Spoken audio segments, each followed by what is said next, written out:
बिस्मिल्लाहिर्रहमानिर्रहीम। अज़ीज़ तलबा और तालिबात, अस्सलाम वालेकुम। मैं professor Mohammad Faisal Superior College से आपको खुशामदीद कहता हूँ। अज़ीज़ तलबा, उम्मीद है कि आप सब खैरियत से होंगे और हमारे जो लेक्चर चल रहे हैं इनसे खूब इस्तिफ़ादा कर रहे होंगे, साथ साथ तैयारी करते जाएँ। अच्छा अज़ीज़ तलबा, जैसा कि आपको मालूम है कि हम हिस्सा नज़म में हिलाल इस्क़लाल पढ़ चुके हैं, हिस्सा गज़ल में मिर्ज़ा खान दाग की गज़ल पढ़ चुके हैं। उसके बाद हमने एक सबक पढ़ा मकतूबात इकबाल, तो सिलसिला उसी से आगे शुरू करते हैं। अब हिस्सा नज़म पे आ जाएं तो आपके सामने मैंने नज़म का उन्वान लिखा है खिताब बा जवानाने इस्लाम। खिताब बा जवानाने इस्लाम, इसका मतलब है इस्लाम के नौजवानों से खिताब। और ये नज़म किसकी है?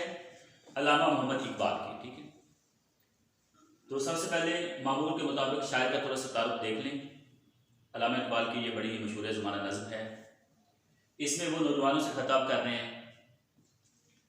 तो अल्लामा इकबाल देख लें, अजीम शायर हैं, शायर मशरिक़ भी कहा जाता है, हमारे पाकिस्तान की कौमी शायर भी हैं। ये फ़लसफ़ी हैं, मुफ़क्किर पाकिस्तान, पाकिस्तान का तसव्वुर पेश किया। उसके बाद इनकी शायरी के बारे में थोड़ा सा देख लें। उर्दू और फ़ारसी दोनों ज़ुबानों में शायरी की और कमाल की शायरी की। इनकी जो शायरी थी कोई आम शायरी नहीं थी, बल्कि एक कौम को जगाने के लिए, बरसगीर के हिंदुस्तान के जो मुसलमान जो ख्वाब गफलत में सो रहे थे उनको बेदार करने के लिए, उनको झंझोड़ने के लिए इन्होंने शायरी की। इनकी शायरी का मकसद बड़ा ही अजीम। फ़लसफ़ा खुद ही पेश किया, खुद ही, यानी अपनी ज़ात को पहचानो, अपने मुकाम को पहचानो। मुसलमान अपने मुकाम को भूल चुके थे, तो फ़लसफ़ा खुद ही पेश करके उन्हें झंझोड़ा, उन्हें जगाया। उसके बाद नज़म का तारुफ है। ये नज़म के बारे में देख लें कि अल्लामा इकबाल की बड़ी ही मशहूर तसनीफ़ बांगे दिरा, बांगे दिरा में से ये नज़म ली गई है। ठीक है, उर्दू शायरी है बांगे दिरा में। उसके बाद ये देख लें कि नौजवान को अपना मुकाम पहचानने की तलकीन की। ये पूरी नज़म में हमें अल्लामा इकबाल नौजवानों से ही खिताब करते हुए नज़र आते हैं, उनको मुखातिब करते हैं, उनको अपना आप पहचानने की, अपने आबा अजदाद के कारनामे देखने की तलकीन करते हैं। उसके बाद एक और चीज़ मैंने शामिल की है कि तज़मीन का इस्तेमाल। तज़मीन क्या चीज़ है? तज़मीन बुनियादी तौर पे देख लें कि आमतौर पे शायर जब शायरी करते हैं तो बाज़ का एक मिसरा वो अपना शामिल करते हैं और दूसरा मिसरा किसी और शायर का अपनी शायरी में शामिल कर लेते हैं। तो ये तज़मीन है, यानी किसी और शायर का एक टुकड़ा मिसरा अपने कलाम में शामिल कर लेना। तो इस नज़म में अल्लामा इकबाल ने तज़मीन का इस्तेमाल भी किया है। हाफिज़ शिराज़ी का एक मिसरा उठाया है। ठीक है, तो एक और तज़मीन भी है, वो साथ साथ पढ़ते जाएंगे हम। तो अज़ीज़ तलबा, आज मैंने पहले लेक्चर में 2 शेर लिखे हैं। ठीक है, इन 2 अशार को हम पढ़ेंगे, समझेंगे। तो देखें ज़रा तवज्जो के साथ। कभी ए नौजवान मुस्लिम तदब्बुर भी किया तूने, कभी ए नौजवान मुस्लिम तदब्बुर भी किया तूने, वो क्या गर्दों था तू जिसका है एक टूटा हुआ तारा। तो मुश्किल अल्फाज देख लें पहले। मुस्लिम, मुसलमान, तदब्बुर। तदब्बुर का मानी है सोच विचार करना, गौर व फिक्र करना, सोचना। उसके बाद दूसरे मिसरे में एक लफ्ज़ आ रहा है गर्दों। गर्दों से मुराद लफ्ज़ी मतलब आसमान है। ठीक है, आसमान को गर्दों कहते हैं, लेकिन इस्तिलाही मफ़हूम में इससे मुराद मुसलमानों की अजीम कौम, जिन्होंने अजीम कारनामे सर अंजाम दिए। अब इस पहले शेर का मफ़हूम सुन लें। तो शायद यहाँ पे नौजवान मुसलमान से मुखातिब होकर क्या कह रहे हैं कि ए नौजवान मुसलमान, कभी तूने गौर व फिक्र किया है, कभी सोच विचार की है, कभी तदब्बुर किया है कि वो क्या गर्दों था, वो क्या आसमान था, कितना बुलंद आसमान था, तो जिसका है एक टूटा हुआ तारा। यानी उस आसमान से तू गिर चुका है, टूट चुका है। तारा जब टूटता है तो फिर उसकी वक़्त, उसकी कदर ख़त्म हो जाती है। ये इसका मफ़हूम है। इसकी तशरीह की तरफ आ जाएं तो अज़ीज़ तलबा, ये देख लें कि अल्लामा इकबाल जो है वो नौजवान से खिताब कर रहे हैं, उनको झंझोड़ रहे हैं, उनको अपना मकाम याद दिला रहे हैं। तो नौजवान मुसलमान से वो कह रहे हैं कि ए मुसलमान नौजवान, तू अपनी असलियत को भूल चुका है, अपने मुकाम को भूल चुका है। ज़रा गौर व फिक्र कर, सोच विचार कर कि तू किस अजीम कौम का फ़र्द है। मुसलमान कौम बड़ी अजीम कौम।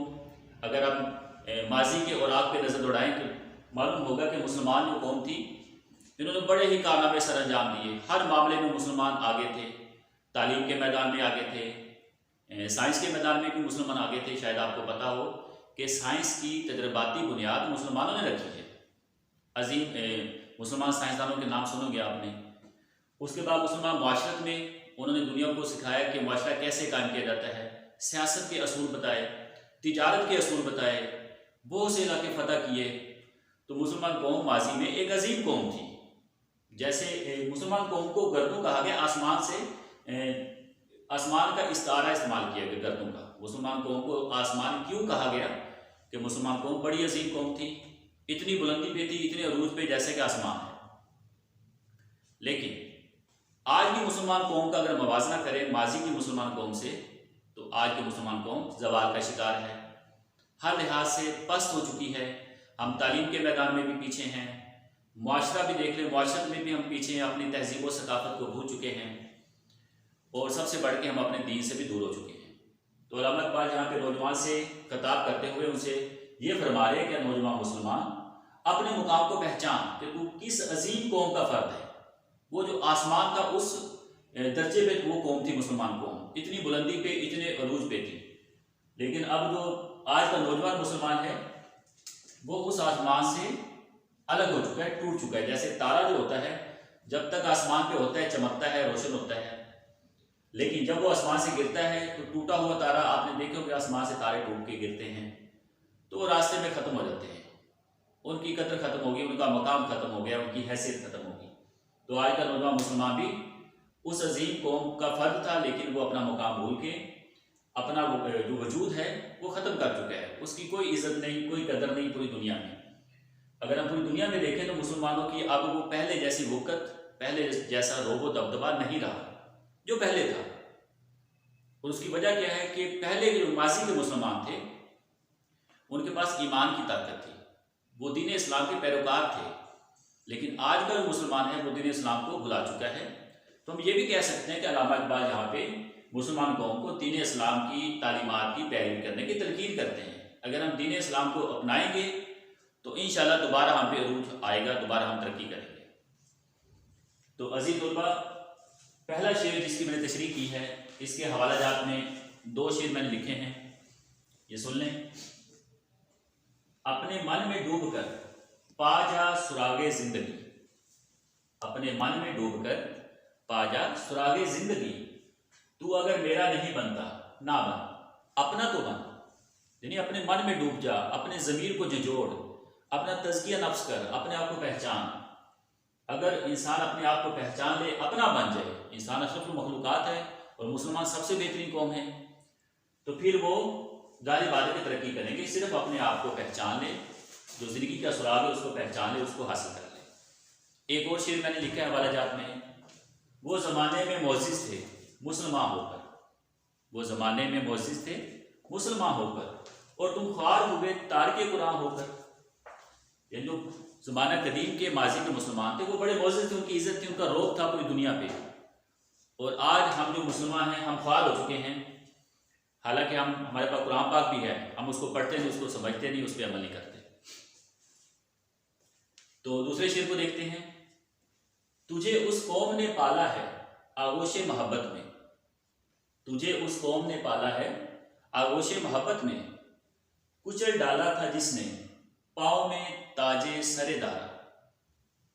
तो मुश्किल देखें, आगोशे मोहब्बत, मोहब्बत की गोद भी कह सकते हैं, मोहब्बत की गोद, कुचल डाला, तबाह कर दिया, बर्बाद कर दिया।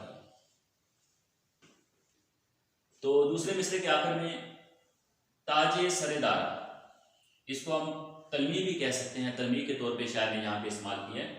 ताजे सरेदारा, दारा ईरान का एक बादशाह गुजरा है, ईरान को किस ये ईरान का अजीम बादशाह दारा, 3 बादशाह गुजरे हैं। तो दारा के सर पे एक ताज होता था, बड़ा ही कीमती ताज, उस पर हीरे जवाहरात लगे होते थे, तो अपने सर पे पहनता था। तो मुसलमानों ने वो ताजे सरेदारा अपने पाँव में कुचल डाला, उसको तबाह कर दिया। अब इसके मफ़हूम की तरफ आ जाएं। शायद यहाँ पे क्या बयान करते हैं, क्या मुसलमान नौजवान, तुझे उस कौम ने पाला है, तू उस कौम का फर्द है। उसने अपनी मोहब्बत की आगोश में तुझे पाला है।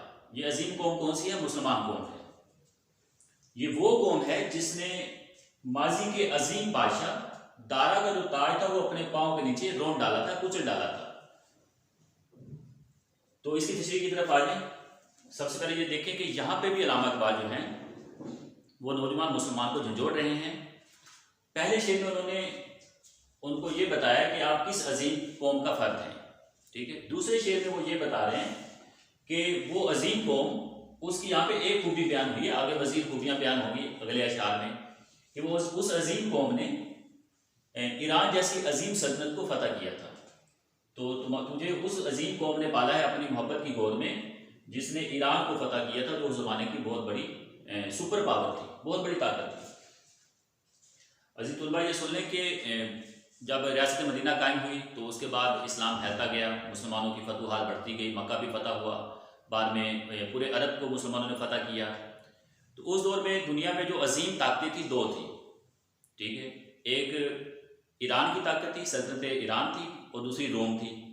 रोम का बादशाह कैसर रोम जिसको कहा जाता है, और इसको जो दारा था ये ईरान का बादशाह था। ये दो बड़ी ताकतें थी। जैसा कि आज के दौर में अगर हम दो बड़ी ताकतों का जिक्र करें तो एक अमेरिका का नाम आएगा, हम चाइना भी कह सकते हैं। तो अगर मुसलमान आज के दौर में इन अजीम मुल्कों को फतह करते हैं तो ये बहुत बड़ा कारनामा होगा जो कि हमें होता हुआ नजर नहीं आता। लेकिन माजी के मुसलमानों के पास ईमान की ताकत थी, उनका अल्लाह पे यकीन था। वो अपने असले पे, अपने साजो सामान पे इन्हिसार नहीं करते थे, बल्कि उन्हें अल्लाह पे यकीन था। उनका जो ईमान था मजबूत था, अल्लाह की उनको मदद भी हासिल होती थी, जाहिर बात अगर ईमान सच्चा हो। तो माजी के अजीम मुसलमानों ने ईरान जैसी अजीम ताकत को फतह किया था। ये अजीम सल्तनत थी, मुसलमानों ने इस पर बहुत से हमले किए। बहुत से हमलों के दौरान ईरान की जो हम कह सकते हैं जड़ें थी वो कमज़ोर हो गई, ईरान को कमज़ोर किया गया। और आखिर में जंग कादसिया का नाम सुना होगा, उसमें हज़रत साद बिन अबी वक़ास मुसलमानों के सिपह सलार थे, उनकी रहनुमाई में ईरान को मुकम्मल फतह कर लिया गया। जो ईरान का दारुल हुकूमत था वो भी फतह हो गया। ये जो आखिरी जंग थी ये बहुत बड़ी जंग थी। इसमें ईरानियों के पास बड़ी बड़ी अजीम फौज थी, तकरीबन 1.5 लाख के करीब इनके पास फौज थी, और बहुत से हाथी भी थे। कहा जाता है कि 600 के करीब हाथी थे। मुसलमानों के पास कोई हाथी नहीं था और फौज की तादाद भी उनसे कम थी, लेकिन चूंकि इनके पास ईमान की ताकत थी तो बड़े जोश के साथ इन्होंने वो जंग की। इसमें रुस्तम पहलवान का नाम सुना होगा, ईरान का बड़ा ही मशहूर सिपह सलार, वो भी मारा गया था। ईरानियों के हौसले पस्त हो गए और आखिरकार मुसलमानों ने पूरे ईरान को फतह कर लिया, वहाँ पे इस्लाम का झंडा लहरा दिया। तो यहाँ पे दूसरे शेर में अल्लामा इकबाल मुसलमानों को बेदार करने के लिए मुसलमान कौम के एक अजीम कारनामे का जिक्र कर रहे हैं तलमीह के तौर पे। तो दारा के जो सर का ताज था वो मुसलमानों ने पाँव के नीचे कुचल दिया, उसको रोक दिया। तो दूसरा शेर मुझे उम्मीद है कि समझ आ चुकी होगी, क्लियर होगा। तो दूसरे शेर के हवाला जात मैंने लिखे हैं, वो सुन लें।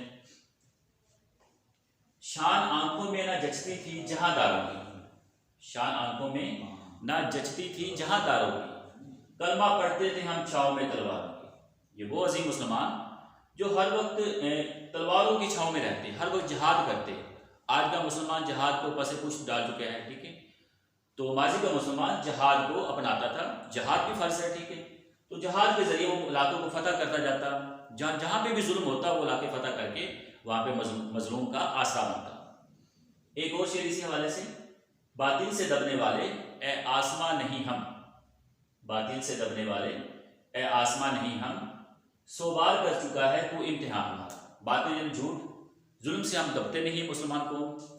जितनी बार भी मुसलमान कौम को आजमाया गया वो उस पर पूरा उतरे हैं, और जालिम के खिलाफ हमेशा ही मुसलमान खड़ा होता है। तो अजीज तुलबा, आज हमने खताब बाजवान इस्लाम के पहले 2 अशार को पढ़ा, इसको समझा, हवाला जात के अशार भी देख लिए, इनको आप दोबारा तैयार कर लीजिएगा, ठीक है। अगले लेक्चर में इंशाल्लाह हम मज़ीद अशार को देखेंगे, समझेंगे। अब मुझे इजाज़त दीजिए, अल्लाह हाफ़िज़।